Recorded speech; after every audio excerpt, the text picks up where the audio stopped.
Oi pessoal, voltei com a nossa aula de geografia. Peguem o livro de vocês, ó, já tô aqui com o meu, e abram ele na página 77. Calma aí. Aqui. Então, nessa unidade nós estamos falando de onde moram os brasileiros. E a gente já viu, né, aqui atrás, nas folhas anteriores, sobre os estados que possuem mais população, que tem mais gente morando, aqueles que têm menos população. Vimos o que é densidade demográfica, não é mesmo? Que é a quantidade de pessoas mediante o quilômetro quadrado. E hoje nós vamos falar sobre a migração interna. Nós já falamos sobre o processo migratório, onde as pessoas saíam dos seus países e vão, né? Porque isso acontece ainda, vão para outros países. Hoje nós vamos falar do processo migratório dentro, que a gente fala que é a migração interna, ou seja, é a migração que acontece dentro do próprio país. Uma pessoa que morava em São Paulo muda para Salvador, uma pessoa que morava em Salvador muda para o Rio de Janeiro. Por aí vai, meus amores. Então são pessoas que saem do seu estado de origem, né, natal, do seu estado natal, onde nasceram, e vão procurar melhores condições de vida em outras regiões, em outros estados, tá bom? Então, para essa aula de hoje, a tia vai procurar falar o menos possível para vocês não ficarem tão cansados, para vocês entenderem, sem eu ter que ficar falando muito aqui a respeito disso. Por quê? A aula de história já foi um pouquinho grande, né? Então agora a tia vai tentar dar uma enxugada nessas páginas para vocês conseguirem alcançar o objetivo sem ter sem ficar cansativo, tá bom? Então, a primeira parte aí do livro de vocês, essa parte azul aqui, com ela a gente vai conseguir entender o restante todo. Por quê? Fala assim: muitos brasileiros mudam de um estado para o outro à procura de melhores condições de vida, sobretudo para encontrar trabalho e moradia. O movimento de pessoas dentro do próprio país chama-se migração interna. Até o ano de 1960, a população do campo era maior do que a da cidade. A partir dessa data, a movimentação de pessoas de um estado para o outro se intensificou. Mas, tio, o que aconteceu para esse processo começar a acontecer mais rápido? Então, vários motivos foram responsáveis por essa migração. Entre eles, a construção de Brasília, a nova capital do Brasil. Até então, não era Brasília a capital do Brasil. Mas, em 1958, o presidente da República, que na época era o Juscelino Kubitschek de Oliveira, deu início à construção de Brasília no dia 21 de abril de 1960. A capital foi inaugurada. Para trabalhar em sua construção, foram trazidos trabalhadores de Minas Gerais e dos estados nordestinos. Sobretudo, esses trabalhadores ficaram conhecidos como candangos. Aí vem embaixo assim falando, ó, candangos são operários das grandes obras da fundação de Brasília. Aí aqui tem uma foto mostrando a construção da cidade. Então, pessoal, Brasília, a capital do Brasil, ela foi totalmente planejada. Então, tia, lá não tem favela, não tem periferia? Tem. Mas se vocês analisarem, se a gente for procurar... entrou um negócio no meu olho.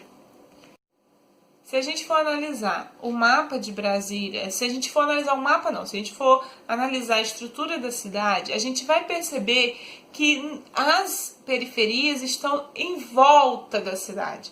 Elas não estão dentro da cidade, elas não se aglomeraram ali, porque a cidade foi totalmente planejada. Diferente de outras cidades. E aí o livro vem falando que a capital do estado de São Paulo e as cidades mais industrializadas, principalmente, receberam muitos brasileiros de outros estados, apesar de existirem vagas para trabalhadores. O número de pessoas que chegavam era maior do que a quantidade de empregos disponíveis. Isso é que deu início às favelas, às periferias, às comunidades, porque as pessoas vinham da roça com o intuito de trabalhar na cidade. Só que chegava lá, o número de pessoas era muito maior do que o número de vagas para emprego. Então as pessoas não tinham como se manter nas áreas mais nobres e aí começavam a se alojar nesses morros, que ficam alguns em volta, outros no meio, né? Porque no Rio de Janeiro não fica só em volta, né? Em São Paulo também. E aí foram começando a surgir as primeiras comunidades. E aí lá na página 76 continua que as condições de vida desses migrantes ficaram piores. Muitos não conseguiam moradia nas áreas centrais e foram viver nas periferias. Alguns desses locais sem serviços de água e esgoto, ruas sem calçamento, sem iluminação e sem serviço de conservação. O transporte público para o local de trabalho também era difícil. Quase sempre esses trabalhadores tinham que enfrentar horas de trânsito, veículos lotados e pouca segurança. O número de barracos construídos nas favelas também cresceu. Então, pessoal, foi assim que começou a surgir esses lugares, porque as pessoas saíam. Eu moro aqui em São Fidélis, mas aqui eu não tô conseguindo emprego, tô passando necessidade, então eu acho que eu vou pro Rio de Janeiro, porque lá na cidade mesmo, na capital, né, eu vou conseguir um emprego, vou conseguir me sustentar, e aí eu chego lá, tem milhares de pessoas também procurando, então não tem como me sustentar na área central, então eu procuro as periferias. Isso não mudou, isso acontece desde 1960 e vai continuar a permanecer, porque é um problema social do Brasil. O Brasil é assim, não há uma boa divisão de custo, de bens, né? Tem a classe dos privilegiados, tem a classe dos menos favorecidos e por aí vai. Então, assim, é um problema político, social, econômico e por aí vai, tá bom? O que eu quero que vocês entendam é que imigração interna é quando uma pessoa sai do seu estado natal, do seu estado de origem, da sua região de origem e vai dentro do seu país, vai para uma outra região, um outro estado, procurando quase sempre melhores condições de vida ou melhores condições para estudar, enfim. Tá legal, meus amores? Com isso, vocês vão fazer a atividade da página 79, da página 80 e da página 81 também, tá bom? Então, foi essa nossa aula de geografia, mais curtinha, mas muito eficiente, porque a gente hoje aprendeu como que foi construída, né, o ano e por quem foi construído Brasília. Também vimos como que começaram a surgir as periferias no nosso país e o que é o mais importante, o que é a migração interna, tá bom? Então, fiquem com Deus e a gente se vê amanhã.